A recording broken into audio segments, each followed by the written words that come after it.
ನಮಸ್ಕಾರ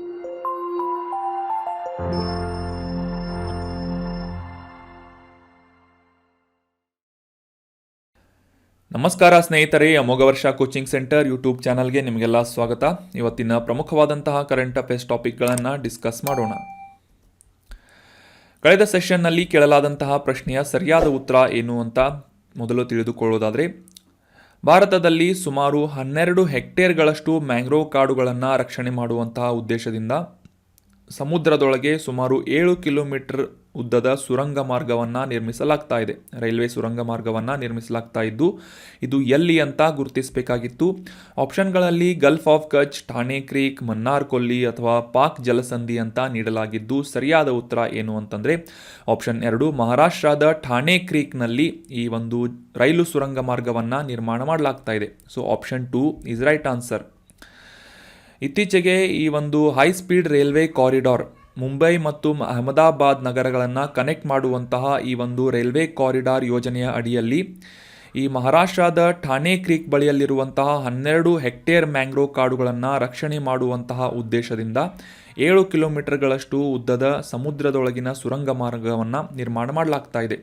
ಈ ಒಂದು ಇಮೇಜ್ನಲ್ಲಿ ಕ್ಲಿಯರ್ ಆಗಿ ಅಂಡರ್ಸ್ಟ್ಯಾಂಡ್ ಮಾಡ್ಕೋಬೋದು ಠಾಣೆ ಕ್ರೀಕ್ ಎಲ್ಲಿದೆ ಅಂತಂದರೆ ಈ ಅರಬ್ಬಿ ಸಮುದ್ರದ ಅಂದರೆ ಮಹಾರಾಷ್ಟ್ರದ ಪಶ್ಚಿಮ ಭಾಗದಲ್ಲಿರುವಂತಹ ಕರಾವಳಿ ಪ್ರದೇಶದ ಈ ಅರಬ್ಬಿ ಸಮುದ್ರದ ನೀರು ಒಳಚಾಚಿಕೊಂಡಿರುವಂತಹ ಒಂದು ಪ್ರದೇಶ ಈ ಠಾಣೆ ಕ್ರೀಕ್ ಆಗಿ ಗುರುತಿಸಿಕೊಳ್ಳುತ್ತೆ. ಈ ಅರಬ್ಬಿ ಸಮುದ್ರದ ಉದ್ದಕ್ಕೂ ವ್ಯಾಪಿಸಿರುವಂತಹ ಈ ಠಾಣೆ ಕ್ರೀಕ್ ಮುಖ್ಯವಾಗಿ ಈ ಮುಂಬೈ ನಗರವನ್ನು ಭಾರತದ ಪ್ರಮುಖ ಅಥವಾ ಮುಖ್ಯ ಭೂಭಾಗದಿಂದ ಬೇರ್ಪಡಿಸುವಂತಹ ಒಂದು ನೀರಿನ ವಾಟರ್ ಬಾಡಿ ಆಗಿದೆ. ಸೊ ನೆನ್ಪಿಟ್ಕೊಳ್ಳಿ, ಠಾಣೆ ಕ್ರೀಕ್ ಎಲ್ಲಿದೆ ಅಂತ ಏನಾದರೂ ಪ್ರಶ್ನೆ ಏನಾದರೂ ಬಂದರೆ ಸರಿಯಾದ ಉತ್ತರ ಏನಾಗುತ್ತೆ ಅಂತಂದರೆ ಮಹಾರಾಷ್ಟ್ರ ಆಗಿರುತ್ತೆ. ಸೊ ಠಾಣೆ ಕ್ರೀಕ್ ಅಂತ ಆನ್ಸರ್ ಮಾಡಿದಂತಹ ಎಲ್ಲ ಸ್ಟೂಡೆಂಟ್ಸ್ಗಳಿಗೆ ಕಂಗ್ರ್ಯಾಚುಲೇಷನ್ಸ್. ಇದೇ ರೀತಿಯಾಗಿ ಡಿಸ್ಕಷನ್ನಲ್ಲಿ ಭಾಗವಹಿಸ್ತಾ ಇರಿ, ನಿಮ್ಮ ಆನ್ಸರ್ಗಳನ್ನು ಕಮೆಂಟ್ ಬಾಕ್ಸ್ನಲ್ಲಿ ಕಮೆಂಟ್ ಮಾಡ್ತಾ ಇರಿ ಅಂತ ಹೇಳ್ತಾ ಇವತ್ತಿನ ಪ್ರಶ್ನೆಯನ್ನು ನೋಡೋಣ. ಅದಕ್ಕಿಂತ ಮುಂಚೆ ಈ ಪರಿಸರ ಸಂರಕ್ಷಣೆಗೆ ಸಂಬಂಧಪಟ್ಟಂತೆ ಏನಾದರೂ ಪಾಯಿಂಟ್ಸ್ಗಳನ್ನು ಬರೀಬೇಕು ಅಂತಂದರೆ ಯಾವ ರೀತಿಯಾಗಿ ತಂತ್ರಜ್ಞಾನದ ಬಳಕೆಯಿಂದ ಅಥವಾ ತಂತ್ರಜ್ಞಾನದ ಉಪಯೋಗದಿಂದ ಈ ರೀತಿಯಾದಂತಹ ಪರಿಸರ ರಕ್ಷಣೆಯ ಅಥವಾ ಈ ಒಂದು ಕಾಡುಗಳ ಸಂರಕ್ಷಣೆ ಮಾಡುವಂತಹ ಒಂದು ಪರಿಹಾರ ಉಪಾಯಗಳನ್ನು ಕಂಡುಕೊಳ್ಳಬಹುದಾಗಿದೆ ಅನ್ನೋದಕ್ಕೆ ಈ ಠಾಣೆ ಕ್ರೀಕ್ನಲ್ಲಿ ನಿರ್ಮಾಣ ಮಾಡಲಾಗ್ತಾ ಇರುವಂತಹ 7 ಕಿಲೋಮೀಟರ್ ಉದ್ದದ ಸಮುದ್ರದಲ್ಲಿ ಈ ರೈಲ್ವೆ ಸುರಂಗ ಏನಿದೆ ಇದು ಉತ್ತಮವಾದಂತಹ ಉದಾಹರಣೆಯಾಗಿದೆ. ಸೊ ಎಸ್ಸೆಗಳಲ್ಲಿ ಏನಾದರೂ ಬರೀಬೇಕು ಅಂತಂದರೆ ಈ ಪಾಯಿಂಟ್ಗಳನ್ನು ನೋಟ್ ಮಾಡಿಟ್ಕೊಂಡು ನೆನ್ಪಿಟ್ಕೊಂಡು ಬರೀರಿ. ಅದೇ ರೀತಿಯಾಗಿ ಇವತ್ತಿನ ಪ್ರಶ್ನೆ ಏನು ಅಂತ ನೋಡೋದಾದರೆ, ಪ್ರತಿ ವರ್ಷ 13ನೇ ಫೆಬ್ರವರಿಯಂದು ಭಾರತದಲ್ಲಿ ರಾಷ್ಟ್ರೀಯ ಮಹಿಳಾ ದಿನವನ್ನು ಆಚರಿಸಲಾಗುತ್ತದೆ. ನಮಗೆಲ್ಲ ಗೊತ್ತಿರುವಂತಹ ವಿಚಾರ. ಸೊ ಪ್ರಶ್ನೆ ಏನು ಅಂತಂದರೆ, ಈ ಕೆಳಗಿನ ಯಾವ ವ್ಯಕ್ತಿಯ ಸ್ಮರಣಾರ್ಥವಾಗಿ ಗೌರವಾರ್ಥವಾಗಿ ರಾಷ್ಟ್ರೀಯ ಮಹಿಳಾ ದಿನವನ್ನು ಭಾರತದಲ್ಲಿ ಆಚರಿಸಲಾಗುತ್ತದೆ ಅಂತ ಗುರುತಿಸಬೇಕಾಗಿದೆ. ನ್ಯಾಷನಲ್ ವಿಮೆನ್ಸ್ ಡೇ ಅಂತ. So option 1 Indira Gandhi, option 2 Jhansi Rani Lakshmibai, option 3 Sarojini Naidu ಅಥವಾ ಆಪ್ಷನ್ 4 ಕಸ್ತೂರಿಬಾ ಅಂತ ಇದೆ. ನಿಮ್ಮ ಉತ್ತರಗಳನ್ನು ಕಮೆಂಟ್ ಬಾಕ್ಸ್ನಲ್ಲಿ ಕಮೆಂಟ್ ಮಾಡಿ. ಮುಂದಿನ ಸೆಷನ್ನಲ್ಲಿ ಇದಕ್ಕೆ ಸರಿಯಾದ ಉತ್ತರವನ್ನು ತಿಳಿದುಕೊಳ್ಳೋಣ. ಇನ್ನು ಇವತ್ತಿನ ಆರ್ಟಿಕಲ್ಗೆ ಸಂಬಂಧಪಟ್ಟಂತಹ ಮೊದಲ ಪ್ರಶ್ನೆ ಏನು ಅಂತ ನೋಡೋದಾದರೆ, national bank for agricultural and rural development NABARD ಅಂತ ಈ ಒಂದು ಬ್ಯಾಂಕನ್ನು ಕರೆಯಲಾಗುತ್ತೆ. ಕೃಷಿ ಮತ್ತು ಗ್ರಾಮೀಣಾಭಿವೃದ್ಧಿ ರಾಷ್ಟ್ರೀಯ ಬ್ಯಾಂಕ್ ಅಂತ. ಸೊ ಈ ಒಂದು ಸಂಸ್ಥೆಯನ್ನು ಯಾವ ವರ್ಷದಲ್ಲಿ ಸ್ಥಾಪಿಸಲಾಯಿತು ಅಂತ ಪ್ರಶ್ನೆ ಇದೆ. ಆಪ್ಷನ್ಗಳಲ್ಲಿ 1980, ಆಪ್ಷನ್ 2 1982, ಆಪ್ಷನ್ 3 1985 ಅಥವಾ ಆಪ್ಷನ್ 4 1989 ಅಂತ ಇದೆ. ಸರಿಯಾದ ಉತ್ತರ ಏನು ಅಂತಂದರೆ ಆಪ್ಷನ್ 2 1982ನೇ ಇಸವಿಯಲ್ಲಿ ನಾಬಾರ್ಡ್ ಬ್ಯಾಂಕನ್ನು ಸ್ಥಾಪನೆ ಮಾಡಲಾಯಿತು. ಇದರ ಫುಲ್ ಫಾರ್ಮನ್ನು ಕೂಡ ನೆನ್ಪಿಟ್ಕೊಳ್ಳಿ, national bank for agricultural and rural development bank ಅಂತ. ನಾಬಾರ್ಡ್ ಅನ್ನೋದು ಇದರ ಶಾರ್ಟ್ ಫಾರ್ಮ್ ಆಗಿದೆ. ಜುಲೈ 12ನೇ ತಾರೀಕಿನಂದು ಈ ನಾಬಾರ್ಡ್ ಸಂಸ್ಥೆಯ ಸಂಸ್ಥಾಪನಾ ದಿನವನ್ನು ಆಚರಿಸಲಾಯಿತು. 42ನೇ ಸಂಸ್ಥಾಪನಾ ದಿನವನ್ನು ಜುಲೈ 12ರಂದು ಆಚರಿಸಲಾಯಿತು ಅಂತ ರೀಸೆಂಟಾಗಿ ಈ ನಾಬಾರ್ಡ್ ಸಂಸ್ಥೆ ನ್ಯೂಸ್ನಲ್ಲಿ ಬಂದಿತ್ತು. ಸೊ ಹೀಗಾಗಿ ಈ ನಾಬಾರ್ಡ್ ಸಂಸ್ಥೆಯ ಕುರಿತಾದಂತಹ ಕೆಲವೊಂದಿಷ್ಟು ವಿಶೇಷ ಮಾಹಿತಿಗಳನ್ನು ಈ ಒಂದು ಆರ್ಟಿಕಲ್ನಲ್ಲಿ ಡಿಸ್ಕಸ್ ಮಾಡೋದಕ್ಕಿಂತ ಮುಂಚೆ ಕಾಂಟೆಕ್ಸ್ಟನ್ನು ಅಥವಾ ನ್ಯೂಸನ್ನು ಕ್ಲಿಯರಾಗಿ ಅಂಡರ್ಸ್ಟ್ಯಾಂಡ್ ಮಾಡ್ಕೊಳ್ಳೋಣ. 42 ವರ್ಷಗಳ ಗ್ರಾಮೀಣ ಪರಿವರ್ತನೆ ಅನ್ನುವ ಒಂದು ವಿಷಯವನ್ನು ಆಧರಿಸಿ ಈ 42ನೇ ಸಂಸ್ಥಾಪನಾ ದಿನವನ್ನು ನಾಬಾರ್ಡ್ ಸಂಸ್ಥೆ ಆಚರಿಸಿಕೊಳ್ತಾ ಇದೆ. ಇದೇ ಒಂದು ಸಂದರ್ಭದಲ್ಲಿ ದೇಶದಾದ್ಯಂತ ಸಾಕಷ್ಟು ವೆಬಿನಾರ್ಗಳನ್ನು ಮತ್ತು ಇತರ ಇವೆಂಟ್ಸ್ಗಳನ್ನು ಆಯೋಜನೆ ಮಾಡಲಾಗಿದ್ದು, ಇದೇ ಒಂದು ಸಂದರ್ಭದಲ್ಲಿ ಕೇಂದ್ರ ಕೃಷಿ ಮತ್ತು ರೈತ ಕಲ್ಯಾಣ ಸಚಿವರಾದಂತಹ ಶ್ರೀ ನರೇಂದ್ರ ಸಿಂಗ್ ತೋಮರ್ ಅವರು ಈ ವೆಬಿನಾರನ್ನು ಉದ್ದೇಶಿಸಿ ಮಾತನಾಡುವಂತಹ ಸಂದರ್ಭದಲ್ಲಿ ಈ ನಾಬಾರ್ಡ್ ಸಂಸ್ಥೆಯ ಮಹತ್ವದ ಕುರಿತಾಗಿ ಡಿಸ್ಕಸ್ ಮಾಡಿದರು. ಅಂದರೆ ಈ ಗ್ರಾಮೀಣ ಅಭಿವೃದ್ಧಿಯಲ್ಲಿ ಭಾರತದ ಈ ಒಂದು ನಾಬಾರ್ಡ್ ಸಂಸ್ಥೆ ಯಾವ ರೀತಿಯಾಗಿ ಮುಖ್ಯ ಪಾತ್ರವನ್ನು ವಹಿಸಿದೆ ಅನ್ನುವುದನ್ನು ಹೈಲೈಟ್ ಮಾಡುವುದಷ್ಟೇ ಅಲ್ಲದೆ ಕೃಷಿ ಉತ್ಪಾದನೆಯನ್ನು ಹೆಚ್ಚಿಸುವಲ್ಲಿ, ದೇಶದಾದ್ಯಂತ ಗ್ರಾಮೀಣ ಮೂಲಸೌಕರ್ಯಗಳನ್ನು ಸುಧಾರಿಸುವಂತಹ ನಿಟ್ಟಿನಲ್ಲಿ ಮತ್ತು ಈ ಗ್ರಾಮೀಣ ಪ್ರದೇಶಗಳ ಆರ್ಥಿಕ ಒಳಗೊಳ್ಳುವಿಕೆ ಅಂತಂದರೆ ಈ ಫೈನಾನ್ಷಿಯಲ್ ಇನ್ಕ್ಲೂಷನ್ ಅಂತ ಏನು ಕರಿತೇವೆ, ಸೊ ಆ ಒಂದು ಉದ್ದೇಶದಿಂದ ಈ ನಾಬಾರ್ಡ್ ಸಂಸ್ಥೆ ಯಾವ ರೀತಿಯಾಗಿ ಕೊಡುಗೆಗಳನ್ನು ನೀಡಿದೆ ಅಂತ ಈ ಒಂದು ಸಂದರ್ಭದಲ್ಲಿ ಈ ಕೇಂದ್ರ ಸಚಿವರಿಂದ ಹೈಲೈಟ್ ಮಾಡಲಾಯಿತು. So examination point of view ಈ ನಾಬಾರ್ಡ್ ಸಂಸ್ಥೆ ಯಾವ ರೀತಿಯಾಗಿ ಕೆಲಸ ಮಾಡುತ್ತೆ ಮತ್ತು ಈ ಗ್ರಾಮೀಣ ಅಭಿವೃದ್ಧಿಗೆ ಮತ್ತು ಕೃಷಿ ಅಭಿವೃದ್ಧಿಗೆ ಯಾವ ರೀತಿಯಾಗಿ ಈ ಒಂದು ಕೊಡುಗೆಗಳನ್ನು ಕಾಂಟ್ರಿಬ್ಯೂಷನ್ಗಳನ್ನು ನೀಡುತ್ತೆ ಅಂತ ನೀವು ಎಸ್ಸೆಯಲ್ಲಿ ನೋಟ್ ಮಾಡ್ಬೋದು. ಮತ್ತು ಈ ಒಂದು ನಾಬಾರ್ಡ್ ಸಂಸ್ಥೆಯ ಕುರಿತಾದಂತಹ ಕೆಲವೊಂದಿಷ್ಟು ಫಂಡಮೆಂಟಲ್ ಫ್ಯಾಕ್ಟ್ಸ್ಗಳನ್ನು ತಿಳ್ಕೊಳ್ಳೋದಾದರೆ, ಭಾರತ ಸರ್ಕಾರದಿಂದ 1982ರಲ್ಲಿ ಈ ನಾಬಾರ್ಡ್ ಅನ್ನುವ ಸಂಸ್ಥೆಯನ್ನು ಸ್ಥಾಪನೆ ಮಾಡಲಾಗುತ್ತೆ. ಮುಖ್ಯವಾಗಿ ಈ ಸಂಪೂರ್ಣ ಗ್ರಾಮೀಣ ಸಾಲ ವ್ಯವಸ್ಥೆಯನ್ನು ಅಭಿವೃದ್ಧಿಪಡಿಸುವಂತಹ ಒಂದು ಅತ್ಯುನ್ನತ ಸಂಸ್ಥೆಯಾಗಿ ನಾಬಾರ್ಡ್ ಸಂಸ್ಥೆ ಕೆಲಸವನ್ನು ಮಾಡ್ತಾ ಇದ್ದು, ಮುಖ್ಯವಾಗಿ ಈ ಫೈನಾನ್ಸ್ ಮತ್ತು ಡೆವಲಪ್ಮೆಂಟ್ ಅನ್ನುವ ಈ ಎರಡು ವಲಯಗಳಿಗೆ ಸಂಬಂಧಿಸಿದಂತೆ ಮುಖ್ಯವಾದಂತಹ ಜವಾಬ್ದಾರಿಯನ್ನು ಈ ನಾಬಾರ್ಡ್ ಸಂಸ್ಥೆ ವಹಿಸಿಕೊಂಡಿದೆ. ಸದ್ಯಕ್ಕೆ ನಿರ್ದೇಶಕರ ಮಂಡಳಿಯಿಂದ ಅಥವಾ ಬೋರ್ಡ್ ಆಫ್ ಡೈರೆಕ್ಟರ್ಸ್ನಿಂದ ನಿಯಂತ್ರಿಸಲ್ಪಡುವಂತಹ ಈ ಒಂದು ಸಂಸ್ಥೆ ಅಧಿಕೃತ ಬಂಡವಾಳವನ್ನು 5,000 ಕೋಟಿ ರೂಪಾಯಿಯಿಂದ 30,000 ಕೋಟಿ ರೂಪಾಯಿಗಳಿಗೆ ಇತ್ತೀಚೆಗೆ ಇಂಪ್ರೂವ್ ಮಾಡಲಾಗಿದೆ ಅಥವಾ ಇನ್ಕ್ರೀಸ್ ಮಾಡಲಾಗಿದೆ. So that was about detailed information of NABARD bank. ಇನ್ನು ಮುಂದಿನ ಆರ್ಟಿಕಲ್ಗೆ ಸಂಬಂಧಪಟ್ಟಂತಹ ಪ್ರಶ್ನೆ, ಭಾರತದಲ್ಲಿ ಸಶಸ್ತ್ರ ಪಡೆಗಳ ವಿಶೇಷಾಧಿಕಾರ ಕಾಯ್ದೆ ಅಥವಾ ಆಫ್ಸ್ಪಾ ಅಂತ ನೀವೆಲ್ಲ ನ್ಯೂಸ್ನಲ್ಲಿ ಓದ್ತಾ ಇರ್ತೀರಿ. ಸೊ ಈ ಆಫ್ಸ್ಪಾ ಅನ್ನುವ ಕಾಯ್ದೆಯನ್ನು ಯಾವ ವರ್ಷದಲ್ಲಿ ಜಾರಿಗೊಳಿಸಲಾಯಿತು ಅಂತ ಪ್ರಶ್ನೆ ಇದೆ. ಆಪ್ಷನ್ಗಳಲ್ಲಿ 1935, ಆಪ್ಷನ್ 2 1949, ಆಪ್ಷನ್ 3 1958 ಅಥವಾ ಆಪ್ಷನ್ 4 1965 ಅಂತ ಇದ್ದು ಸರಿಯಾದ ಉತ್ತರ ಏನು ಅಂತಂದರೆ ಆಪ್ಷನ್ 3 1958ನೇ ಇಸವಿಯಲ್ಲಿ ಈ ಸಶಸ್ತ್ರ ಪಡೆಗಳ ವಿಶೇಷಾಧಿಕಾರ ಕಾಯ್ದೆ ಅಥವಾ ಆರ್ಮ್ಡ್ ಫೋರ್ಸಸ್ ಸ್ಪೆಷಲ್ ಪವರ್ ಆ್ಯಕ್ಟನ್ನು ಜಾರಿಗೊಳಿಸಲಾಯಿತು. So option 3 is right answer. ಕಾಂಟೆಕ್ಸ್ಟನ್ನು ಮೊದಲಿಗೆ ಅರ್ಥ ಮಾಡ್ಕೊಳ್ಳೋದಾದರೆ, ಇತ್ತೀಚೆಗೆ armed forces special power act ನ್ಯೂಸ್ನಲ್ಲಿತ್ತು. ಯಾಕೆ ಅಂತ ತಿಳ್ಕೊಳ್ಳೋದಾದರೆ, ಮಣಿಪುರದಲ್ಲಿ ಆಗುತ್ತಿರುವಂತಹ ಸತತ ದಂಗೆಗಳಿಗೆ ಅವುಗಳನ್ನು ಕಂಟ್ರೋಲ್ ಮಾಡುವಂತಹ ನಿಟ್ಟಿನಲ್ಲಿ ಆಫ್ಸ್ಪಾ ಅನ್ನು ಅಥವಾ ಈ ಒಂದು ಕಾಯ್ದೆಯನ್ನು ಜಾರಿಗೊಳಿಸಲಾಗಿದ್ದು, ಈ ಕಾನೂನಿನ ರಕ್ಷಣೆ ಇಲ್ಲದೆ ಕಾರ್ಯನಿರ್ವಹಿಸುವಂತಹ ಭದ್ರತಾ ಪಡೆಗಳಿಗೆ ಗಮನಾರ್ಹವಾದಂತಹ ಕೆಲವೊಂದಿಷ್ಟು ಲಿಮಿಟೇಷನ್ಗಳು ಇವೆ ಅಂತ ಈ ಒಂದು ಸಂದರ್ಭದಲ್ಲಿ ಈ ಒಂದು ಸ್ಟೇಟ್ಮೆಂಟನ್ನು ಅಥವಾ ನ್ಯೂಸ್ನಲ್ಲಿ ಪಬ್ಲಿಷ್ ಆಗಿತ್ತು. ಸೊ ಹೀಗಾಗಿ ಈ ಸಶಸ್ತ್ರ ಪಡೆಗಳ ವಿಶೇಷಾಧಿಕಾರ ಕಾಯ್ದೆ ಸಾಕಷ್ಟು ಬಾರಿ ನ್ಯೂಸ್ನಲ್ಲಿರುವುದರಿಂದ ಇದಕ್ಕೆ ಸಂಬಂಧಪಟ್ಟಂತಹ ಕೆಲವೊಂದಿಷ್ಟು ಬೇಸಿಕ್ ಇನ್ಫಾರ್ಮೇಷನ್ಗಳನ್ನು ಈ ಒಂದು ಆರ್ಟಿಕಲ್ನಲ್ಲಿ ಡಿಸ್ಕಸ್ ಮಾಡೋಣ. 1958ರಲ್ಲಿ ನಮ್ಮ ಭಾರತದ ಸಂಸತ್ತಿನಿಂದ ಜಾರಿಗೊಳಿಸಲಾದಂತಹ ಈ ಸಶಸ್ತ್ರ ಪಡೆಗಳ ವಿಶೇಷಾಧಿಕಾರ ಕಾಯ್ದೆ ಅಥವಾ armed forces special power act ಅಂತ ಇದರ ಫುಲ್ ಫಾರ್ಮನ್ನು ಕೂಡ ನೆನಪಿಟ್ಕೊಳ್ಳಿ. ಮುಖ್ಯವಾಗಿ ನಮ್ಮ ಭಾರತದಲ್ಲಿರುವಂತಹ ಸಶಸ್ತ್ರ ಪಡೆಗಳಾದಂತಹ ಸೇನೆ, ವಾಯುಪಡೆ ಮತ್ತು ಕೇಂದ್ರ ಅರೆ ಸೇನಾ ಪಡೆಗಳಿಗೆ ವಿಶೇಷವಾದಂತಹ ಅಧಿಕಾರವನ್ನು ನೀಡುತ್ತದೆ. ಮುಖ್ಯವಾಗಿ ಈ ಒಂದು ತೊಂದರೆಗೊಳಗಾದಂತಹ ಪ್ರದೇಶದಲ್ಲಿ ಅಥವಾ ಡಿಸ್ಟರ್ಬ್ಡ್ ಏರಿಯಾಗಳಲ್ಲಿ ವಿಶೇಷ ಅಧಿಕಾರವನ್ನು ಚಲಾಯಿಸುವುದರ ಮೂಲಕ ಕಾನೂನು ಮತ್ತು ಸುವ್ಯವಸ್ಥೆಯನ್ನು ಕಾಪಾಡುವಂತಹ ನಿಟ್ಟಿನಲ್ಲಿ ಈ ಒಂದು ಸಶಸ್ತ್ರ ಪಡೆಗಳಿಗೆ ವಿಶೇಷ ಅಧಿಕಾರವನ್ನು 1958ರ ಈ ಒಂದು ಕಾಯ್ದೆಯ ಅಡಿಯಲ್ಲಿ ನೀಡಲಾಗಿದೆ. ಈ ಕಾಯ್ದೆಯ ಸೆಕ್ಷನ್ 2ರ ಅಡಿಯಲ್ಲಿ ಯಾವುದೇ ಭಾರತದಾದ್ಯಂತ ಇರುವಂತಹ ಯಾವುದೇ ಒಂದು ತೊಂದರೆಗೊಳಗಾದಂತಹ ಪ್ರದೇಶ ಅಥವಾ ಡಿಸ್ಟರ್ಬ್ಡ್ ಏರಿಯಾಗಳಿಗೆ ಈ ಒಂದು ಕಾಯ್ದೆ ಅನ್ವಯ ಆಗುವಂತೆ ಮಾಡಲಾಗುತ್ತದೆ, ಜಾರಿಗೊಳಿಸಲಾಗುತ್ತೆ. ಈ ಡಿಸ್ಟರ್ಬ್ಡ್ ಏರಿಯಾಗಳು ಅಥವಾ ತೊಂದರೆಗೊಳಗಾದಂತಹ ಪ್ರದೇಶಗಳು ಏನು ಅಂತ ಕ್ಲಿಯರ್ ಆಗಿ ಅಂಡರ್ಸ್ಟ್ಯಾಂಡ್ ಮಾಡ್ಕೊಳ್ಳೋದಾದರೆ, ಭಾರತದಾದ್ಯಂತ ಯಾವುದೇ ಒಂದು ಪ್ರದೇಶದಲ್ಲಿ ವಿಭಿನ್ನ ಧಾರ್ಮಿಕ, ಜನಾಂಗೀಯ, ಭಾಷೆ ಅಥವಾ ಪ್ರಾದೇಶಿಕ ಗುಂಪುಗಳ ನಡುವೆ, ಜಾತಿಗಳು ಮತ್ತು ಸಮುದಾಯಗಳ ನಡುವೆ ಭಿನ್ನಾಭಿಪ್ರಾಯಗಳು ಏರ್ಪಟ್ಟಂತಹ ಸಂದರ್ಭದಲ್ಲಿ ಈ ಒಂದು ವಿವಾದಗಳಿಂದ ಉದ್ವಿಗ್ನಗೊಂಡಂತಹ ಒಂದು ಪ್ರದೇಶವನ್ನು ಡಿಸ್ಟರ್ಬ್ಡ್ ಏರಿಯಾಸ್ ಅಥವಾ ತೊಂದರೆಗೊಳಗಾದಂತಹ ಪ್ರದೇಶಗಳು ಅಂತ ಘೋಷಿಸಲಾಗುತ್ತದೆ. ಸೊ ಸೆಕ್ಷನ್ 2ರ ಅಡಿಯಲ್ಲಿ ಈ ಒಂದು ಆ್ಯಕ್ಟನ್ನು ಜಾರಿಗೊಳಿಸುವುದರ ಮೂಲಕ ಈ ವಿಶೇಷಾಧಿಕಾರಿಗಳನ್ನು ಸಶಸ್ತ್ರ ಪಡೆಗಳಿಗೆ ನೀಡಲಾಗುತ್ತೆ. ಸೆಕ್ಷನ್ 4ರ ಅಡಿಯಲ್ಲಿ ಅಂದರೆ ಈ ಆಪ್ಸ್ಪಾ ಆ್ಯಕ್ಟ್ನ ಸೆಕ್ಷನ್ 4ರ ಅಡಿಯಲ್ಲಿ ಈ ಸಶಸ್ತ್ರ ಪಡೆಗಳು ಹೊಂದಿರುವಂತಹ ವಿಶೇಷ ಅಧಿಕಾರಿಗಳು ಯಾವುವು ಅಂತ ತಿಳ್ಕೊಳ್ಳೋದಾದರೆ, ಈ ಉದ್ವಿಗ್ನಗೊಂಡಂತಹ ಪ್ರದೇಶದಲ್ಲಿ ಅಥವಾ ಈ ತೊಂದರೆಗೊಳಗಾದಂತಹ ಪ್ರದೇಶದಲ್ಲಿ ಸಶಸ್ತ್ರ ಪಡೆಗಳು ಯಾವುದೇ ರೀತಿಯಾಗಿ ತಮ್ಮ ಶಸ್ತ್ರಾಸ್ತ್ರಗಳನ್ನು, ಮದ್ದುಗುಂಡುಗಳನ್ನು ಬಳಸುವುದಷ್ಟೇ ಅಲ್ಲದೆ ಆ ಒಂದು ಉದ್ವಿಗ್ನತೆಗೆ ಕಾರಣವಾಗುವಂತಹ ವ್ಯಕ್ತಿ ಮತ್ತು ವ್ಯಕ್ತಿಗಳ ಗುಂಪಿಗೆ ಹಾನಿ ಮಾಡುವಂತಹ ಮತ್ತು ಅವರು ಅವಿತುಕೊಂಡಿರುವಂತಹ ಕೋಟೆಗಳು, ಆಶ್ರಯ ತಾಣಗಳು, ಅಡಗುತಾಣಗಳನ್ನು ನಾಶಪಡಿಸುವಂತಹ ಒಂದು ಅಧಿಕಾರವನ್ನು ಮತ್ತು ಕೊಲ್ಲುವಂತಹ ಒಂದು ಅಧಿಕಾರವನ್ನು ಕೂಡ ಈ ಒಂದು ಆ್ಯಕ್ಟ್ನ ಅಡಿಯಲ್ಲಿ ಸರ್ಕಾರದಿಂದ ಈ ಸಶಸ್ತ್ರ ಪಡೆಗಳಿಗೆ ನೀಡಲಾಗಿದೆ.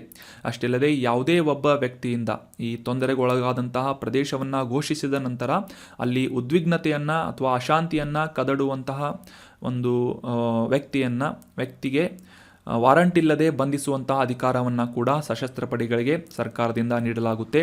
ಮತ್ತು ಯಾವುದೇ ಒಂದು ವಾರಂಟ್ನ ಅವಶ್ಯಕತೆ ಇಲ್ಲದೆ ಸರ್ಚ್ ಆ್ಯಂಡ್ ಇನ್ವೆಸ್ಟಿಗೇಷನ್ ಮಾಡುವಂತಹ ಒಂದು ಅಧಿಕಾರವನ್ನು ಕೂಡ ಸಶಸ್ತ್ರ ಪಡೆಗಳು ಹೊಂದಿರುತ್ತವೆ. ಮತ್ತು ಈ ಬಂಧಿತ ವ್ಯಕ್ತಿಗಳಿಗೆ ಅಥವಾ ವಶಪಡಿಸಿಕೊಂಡಂತಹ ಆಸ್ತಿಗಳನ್ನು ಆದಷ್ಟು ಕಡಿಮೆ ಸಮಯದಲ್ಲಿ ಹತ್ತಿರದ ಪೊಲೀಸ್ ಠಾಣೆಗೆ ಹಸ್ತಾಂತರಿಸುವಂತಹ ಒಂದು ಅಧಿಕಾರ ಅಥವಾ ಕಂಡೀಷನನ್ನು ನೀಡಲಾಗಿದ್ದು, ಈ ಒಂದು ಅಧಿಕಾರವನ್ನು ಚಲಾಯಿಸಿದಂತಹ ಸಶಸ್ತ್ರ ಪಡೆಗಳು ಅಥವಾ ಸಿಬ್ಬಂದಿಗಳ ಮೇಲೆ ಈ ಕೇಂದ್ರ ಸರ್ಕಾರದಿಂದ ಪ್ರಾಸಿಕ್ಯೂಟಿಂಗ್ ಏಜೆನ್ಸಿಗೆ ಅನುಮತಿಯನ್ನು ಪಡೆಯೋದರ ಹೊರತು ಯಾವುದೇ ರೀತಿಯಾಗಿ ಕಾನೂನುಗಳ ಕ್ರಮಗಳನ್ನು ತೆಗೆದುಕೊಳ್ಳುವುದನ್ನು ವಿರೋಧ ಅಥವಾ ನಿಷೇಧ ಮಾಡಲಾಗಿದೆ. ಅಂದರೆ ಈ ಒಂದು ವಿಶೇಷ ಅಧಿಕಾರಗಳನ್ನು ಚಲಾಯಿಸಿದಂತಹ ಈ ಸಶಸ್ತ್ರ ಪಡೆಗಳ ಅಧಿಕಾರಿಯಾಗಿರ್ಬೋದು ಅಥವಾ ಯಾವುದೇ ಸಿಬ್ಬಂದಿ ಆಗಿರ್ಬೋದು, ಅವರ ವಿರುದ್ಧ ಯಾವುದೇ ರೀತಿಯಾಗಿ ಕಾನೂನಿನ ಕ್ರಮಗಳನ್ನು ನಡೆಸುವಂತೆ ಅಥವಾ ಕ್ರಮಗಳನ್ನು ಜಾರಿಗೊಳಿಸುವಂತೆ ಮಾಡಲು ಈ ಕೇಂದ್ರ ಸರ್ಕಾರದಿಂದ ವಿಶೇಷವಾಗಿ ಏಜೆನ್ಸಿಯಿಂದ ಅಪ್ರೂವಲನ್ನು ಪಡೆದುಕೊಳ್ಳಬೇಕಾಗುತ್ತದೆ. ಸೊ ಈ ಆಪ್ಸ್ಪಾ ಆ್ಯಕ್ಟ್ ಸಾಕಷ್ಟು ಕಾಂಟ್ರವರ್ಸಿಯನ್ನು ಹೊಂದಿದಂತಹ ಆ್ಯಕ್ಟ್ ಆಗಿದ್ದು, ದೇಶದಾದ್ಯಂತ ಯಾವುದೇ ಒಂದು ಸಂದರ್ಭದಲ್ಲಿ ಜಾರಿಗೊಳಿಸಿದಂತಹ ಸಂದರ್ಭದಲ್ಲಿ ಈ ಮಾನವ ಹಕ್ಕುಗಳು ಅಥವಾ ಹ್ಯೂಮನ್ ರೈಟ್ಸ್ಗಳು ವೈಲೇಷನ್ ಆಗುತ್ತೆ, ಮಾನವ ಹಕ್ಕುಗಳ ಉಲ್ಲಂಘನೆ ಆಗುತ್ತೆ ಅಂತ ಸಾಕಷ್ಟು ಆಕ್ಟಿವಿಸ್ಟ್ಗಳಿಂದ ಈ ಆಪ್ಸ್ಪಾ ಆ್ಯಕ್ಟನ್ನು ವಿರೋಧಿಸಲಾಗ್ತಾ ಇರುತ್ತೆ. ಸೊ ಅಂದರೆ ಈ ಒಂದು ಆಪ್ಸ್ಪಾ ಜಾರಿಗೆ ಬಂದ ನಂತರ ಆ ಒಂದು ಪ್ರದೇಶದಲ್ಲಿ ಈ ಅಧಿಕಾರಿಗಳಿಂದ ಅಥವಾ ಸಶಸ್ತ್ರ ಪಡೆಗಳ ಸಿಬ್ಬಂದಿಯಿಂದ ಸಾಕಷ್ಟು ದಬ್ಬಾಳಿಕೆಯನ್ನು ಮಾಡಲಾಗುತ್ತೆ ಅಥವಾ ಒಂದು ಕ್ರೂರವಾದಂತಹ ವರ್ತನೆಯನ್ನು ಮಾಡಲಾಗುತ್ತೆ ಅಂತ ಸಾಕಷ್ಟು ವಿರೋಧವನ್ನು ವ್ಯಕ್ತಪಡಿಸಿದರೂ ಕೂಡ ಆ ಒಂದು ಡಿಸ್ಟರ್ಬ್ಡ್ ಏರಿಯಾಗಳಲ್ಲಿ ಈ ಸುವ್ಯವಸ್ಥೆಯನ್ನು ಕಾಪಾಡುವಂತಹ, ಶಾಂತಿಯನ್ನು ಕಾಪಾಡುವಂತಹ ನಿಟ್ಟಿನಲ್ಲಿ ಈ ರೀತಿಯಾದಂತಹ ಆ್ಯಕ್ಟನ್ನು ಜಾರಿಗೊಳಿಸುವ ಒಂದು ಅವಶ್ಯಕತೆ ಸರ್ಕಾರಕ್ಕೆ ಇರುತ್ತದೆ. ಸೊ ಅದೇ ರೀತಿಯಾಗಿ ಮಣಿಪುರದಲ್ಲೂ ಕೂಡ ಈ ದಂಗೆಗಳು ಉಂಟಾದಂತಹ ಸಂದರ್ಭದಲ್ಲಿ ಡಿಸ್ಟರ್ಬ್ಡ್ ಏರಿಯಾಗಳು ಅಂತ ಕನ್ಸಿಡರ್ ಮಾಡಿ ಈ ಆಪ್ಸ್ಪಾ ಆ್ಯಕ್ಟನ್ನು ಸರ್ಕಾರದಿಂದ ಜಾರಿಗೊಳಿಸಲಾಗಿದೆ. ಇನ್ನು ಮುಂದಿನ ಆರ್ಟಿಕಲ್ಗೆ ಸಂಬಂಧಪಟ್ಟಂತಹ ಪ್ರಶ್ನೆ, ಸರಿಸ್ಕಾ ಹುಲಿ ಸಂರಕ್ಷಿತ ಪ್ರದೇಶ ಅಥವಾ ಹುಲಿ ಮೀಸಲು ಪ್ರದೇಶ ಭಾರತದ ಯಾವ ರಾಜ್ಯದಲ್ಲಿದೆ ಅಂತ ಪ್ರಶ್ನೆ ಇದ್ದು, ಆಪ್ಷನ್ಗಳಲ್ಲಿ ಗುಜರಾತ್, ಆಪ್ಷನ್ 2 ಮಹಾರಾಷ್ಟ್ರ, ಆಪ್ಷನ್ 3 ರಾಜಸ್ಥಾನ್ ಅಥವಾ ಆಪ್ಷನ್ 4 ಮಧ್ಯಪ್ರದೇಶ ಅಂತ ಇದೆ. ಸೊ ಸರಿಯಾದ ಉತ್ತರ ಏನು ಅಂತಂದರೆ ಆಪ್ಷನ್ 3 ರಾಜಸ್ಥಾನದಲ್ಲಿ ಈ ಸರಿಸ್ಕಾ ಹುಲಿ ಸಂರಕ್ಷಿತ ಪ್ರದೇಶ ಅಥವಾ ಟೈಗರ್ ರಿಸರ್ವ್ ಲೊಕೇಟ್ ಆಗಿದೆ. So option 3 is right answer. ಕಾಂಟೆಕ್ಸ್ಟನ್ನು ಮೊದಲಿಗೆ ಅರ್ಥ ಮಾಡ್ಕೊಳ್ಳೋದಾದರೆ, ಈ ಸರಿಸ್ಕಾ ಹುಲಿ ಸಂರಕ್ಷಿತ ಪ್ರದೇಶದ ಕೋರ್ ಪ್ರದೇಶದಲ್ಲಿ ಇರುವಂತಹ ಈ ಪುರಾತನ ಪಾಂಡುಪೋಲ್ ಅನ್ನುವ ದೇವಾಲಯಕ್ಕೆ ಲಕ್ಷಾಂತರ ಭಕ್ತರು ಭೇಟಿ ನೀಡ್ತಾ ಇದ್ದಾರೆ. ಇದು ಒಂದು ಸಂರಕ್ಷಿತ ಪ್ರದೇಶವಾಗಿರುವುದರಿಂದ ಈ ಒಂದು ಪ್ರದೇಶದಲ್ಲಿ ಪರಿಸರಕ್ಕೆ ಹಾನಿಯನ್ನುಂಟು ಮಾಡುವಂತಹ ಸಾಧ್ಯತೆ ಇದೆ ಅಥವಾ ಒಂದು ಪರಿಸರಕ್ಕೆ ತೊಂದರೆಯನ್ನುಂಟು ಮಾಡುವಂತಹ ಒಂದು ಸಾಧ್ಯತೆ ಇದೆ ಅಂತ ಸುಪ್ರೀಂ ಕೋರ್ಟ್ ಇತ್ತೀಚೆಗೆ ಒಂದು ಕನ್ಸರ್ನನ್ನು ಹೈಲೈಟ್ ಮಾಡಿತ್ತು. ಸೊ ಈ ಪಾಂಡುಪೋಲ್ ಅನ್ನುವ ದೇವಾಲಯ ಈ ಸಂರಕ್ಷಿತ ಪ್ರದೇಶದಲ್ಲಿರುವುದರಿಂದ ಅಲ್ಲಿ ವಾಸಿಸುವಂತಹ ಕಾಡು ಪ್ರಾಣಿಗಳು ಅಥವಾ ಅಲ್ಲಿ ಇರುವಂತಹ ಪರಿಸರಕ್ಕೆ ಸಾಕಷ್ಟು ಹಾನಿಯನ್ನುಂಟು ಮಾಡುವ ಸಾಧ್ಯತೆ ಇವೆ ಅಂತ ಈ ಒಂದು ಸುಪ್ರೀಂ ಕೋರ್ಟ್ನಿಂದ ಈ ಒಂದು ಕಳವಳವನ್ನು ವ್ಯಕ್ತಪಡಿಸಲಾಗಿದೆ ಅಂತ ನ್ಯೂಸ್ನಲ್ಲಿ ಈ ಸರಿಸ್ಕಾ ಹುಲಿ ಸಂರಕ್ಷಿತ ಪ್ರದೇಶ ಬಂದಿತ್ತು. ಎನ್ವೈರ್ನ್ಮೆಂಟ್ಗೆ ಸಂಬಂಧಪಟ್ಟಂತಹ ಮಾಹಿತಿಯಾಗಿರೋದರಿಂದ ಎಕ್ಸಾಮಿನೇಷನ್ ಪಾಯಿಂಟ್ ಆಫ್ ವ್ಯೂ ಈ ಟೈಗರ್ ರಿಸರ್ವ್ ಎಲ್ಲಿದೆ ಮತ್ತು ಇದರ ವಿಶೇಷತೆಗಳು ಏನು ಅಂತ ತಿಳ್ಕೊಳ್ಳೋದು ನಮಗೆ ಇಂಪಾರ್ಟೆಂಟ್ ಆಗುತ್ತೆ examination point of view. So ಹೀಗಾಗಿ ಈ ಸರಿಸ್ಕಾ ಹುಲಿ ಸಂರಕ್ಷಿತ ಪ್ರದೇಶ ರಾಜಸ್ಥಾನದ ಆಲ್ವಾರ್ ಜಿಲ್ಲೆಯಲ್ಲಿ ಲೊಕೇಟ್ ಆಗಿದೆ. ವೆರಿ ಇಂಪಾರ್ಟೆಂಟ್, ನೆನ್ಪಿಟ್ಕೊಳ್ಳಿ. ಸರಿಸ್ಕಾ ಟೈಗರ್ ರಿಸರ್ವ್ ರಾಜಸ್ಥಾನದಲ್ಲಿದೆ ಮತ್ತು ಅರಾವಳಿ ಬೆಟ್ಟಗಳಲ್ಲಿ ನೆಲೆಗೊಂಡಿರುವಂತಹ ರಾಜಸ್ಥಾನದ ಭಾಗವಾಗಿರುವಂತಹ ಈ ಹುಲಿ ಸಂರಕ್ಷಿತ ಪ್ರದೇಶ ಸರಿಸ್ಕಾ ಟೈಗರ್ ರಿಸರ್ವ್ ಆಗಿದೆ.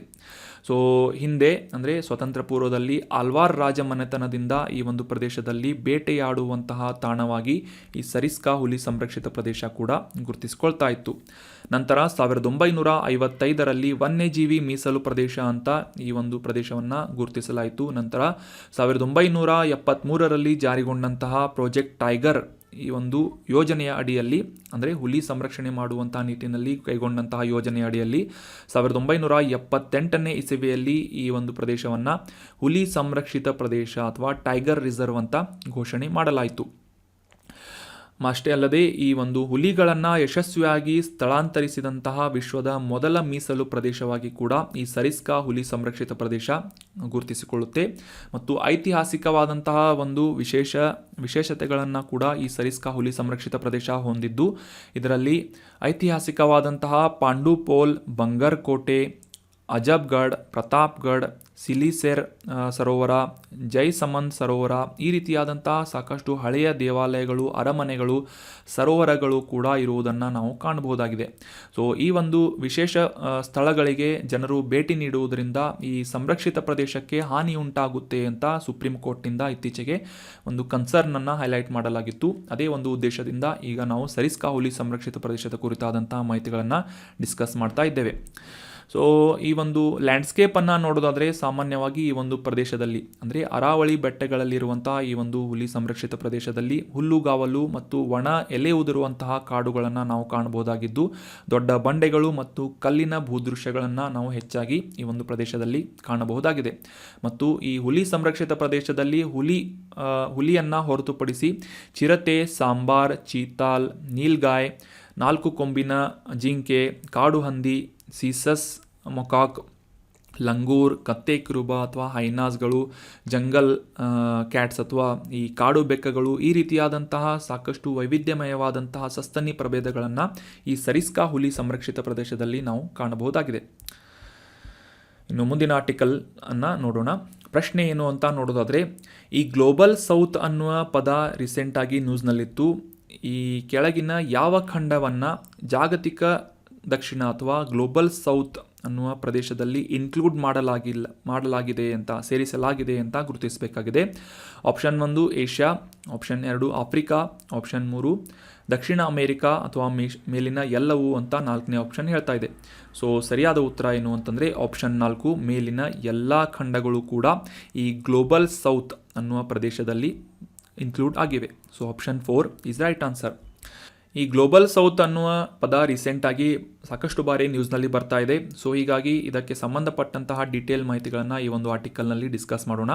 ಮೊದಲಿಗೆ ಕಾಂಟೆಕ್ಸ್ಟನ್ನು ಅರ್ಥ ಮಾಡ್ಕೊಳ್ಳೋದಾದರೆ, ನಮಗೆಲ್ಲ ಗೊತ್ತಿರುವ ಹಾಗೆ ಈ ನ್ಯಾಟೋ ಆರ್ಗನೈಸೇಷನ್ ಅಥವಾ ನಾರ್ತ್ ಅಟ್ಲಾಂಟಿಕ್ ಟ್ರೀಟಿ ಆರ್ಗನೈಸೇಷನ್ ಅನ್ನುವ ಅಲಯನ್ಸನ್ನು ಸೇರ್ಪಡೆಗೊಳ್ಳುವಂತಹ ಒಂದು ಇಂಟ್ರೆಸ್ಟನ್ನು ತೋರಿಸಿದ್ದಕ್ಕಾಗಿ ಯುಕ್ರೇನ್ ಮೇಲೆ ರಷ್ಯಾ ದಾಳಿ ಮಾಡಿತ್ತು.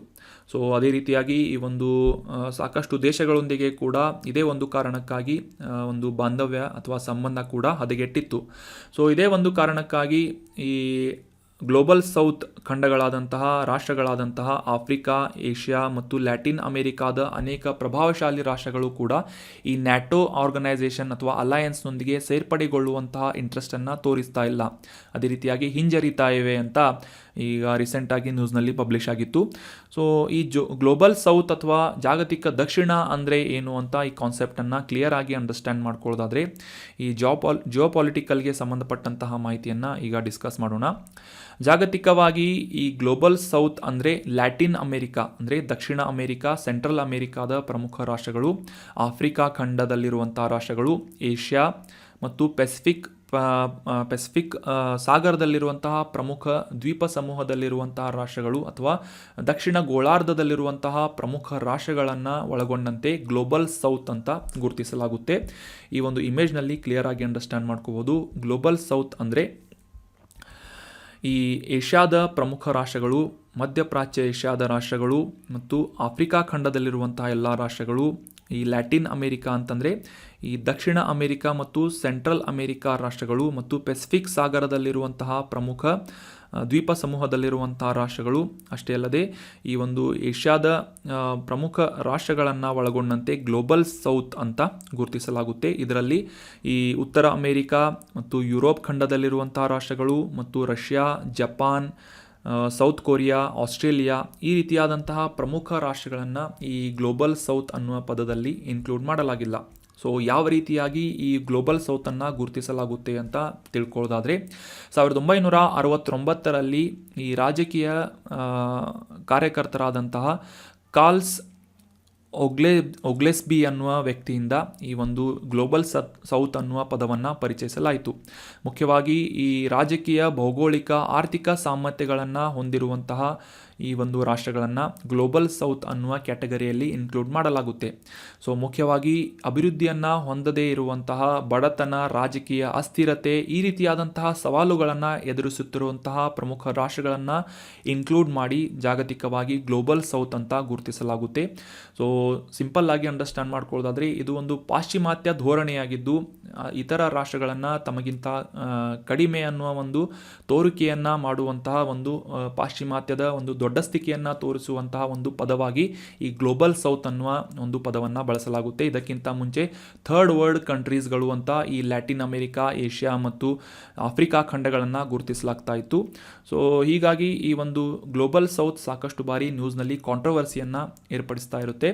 ಸೊ ಜಾಗತಿಕ ದಕ್ಷಿಣ ರಾಷ್ಟ್ರಗಳು ಈ ಒಂದು ಸಂದರ್ಭದಲ್ಲಿ ಸಾಕಷ್ಟು ಡೆವಲಪ್ಮೆಂಟ್ಗಳನ್ನು ತೋರಿಸ್ತಾ ಇದ್ದು ಗ್ಲೋಬಲ್ ಸೌತ್ ಈ ಇತ್ತೀಚಿನ ದಿನಗಳಲ್ಲಿ ಎಕ್ಸ್ಟ್ರಾಡಿನರಿ ಆದಂತಹ ಶಕ್ತಿಶಾಲಿಯಾದಂತಹ ರಾಷ್ಟ್ರಗಳಾಗಿ ಹೊರಹೊಮ್ತಾ ಇದ್ದಾವೆ. ಫಾರ್ ಎಕ್ಸಾಂಪಲ್ ಭಾರತ ಆಗಿರ್ಬೋದು, ಚೀನಾ ಆಗಿರ್ಬೋದು, ಈ ರೀತಿಯಾದಂತಹ ಸಾಕಷ್ಟು ದೇಶಗಳು ಈ ಒಂದು ಜಾಗತಿಕವಾಗಿ ಸಾಕಷ್ಟು ಆರ್ಥಿಕ ಬೆಳವಣಿಗೆಯನ್ನು ಹೊಂದ್ತಾ ಇವೆ ಮತ್ತು ಸಾಮಾಜಿಕ ಅಭಿವೃದ್ಧಿಯನ್ನು ಹೊಂದ್ತಾ ಇವೆ. ಜಾಗತಿಕ ವೇದಿಕೆಯಲ್ಲಿ ಹೆಚ್ಚಿನ ಒಂದು ಪ್ರಾತಿನಿಧ್ಯವನ್ನು ಹೊಂದುತ್ತಿವೆ ಅಂತ ಕೂಡ ನಾವು ಗಮನಿಸಬೇಕಾದಂತಹ ಅಂಶವಾಗಿದೆ.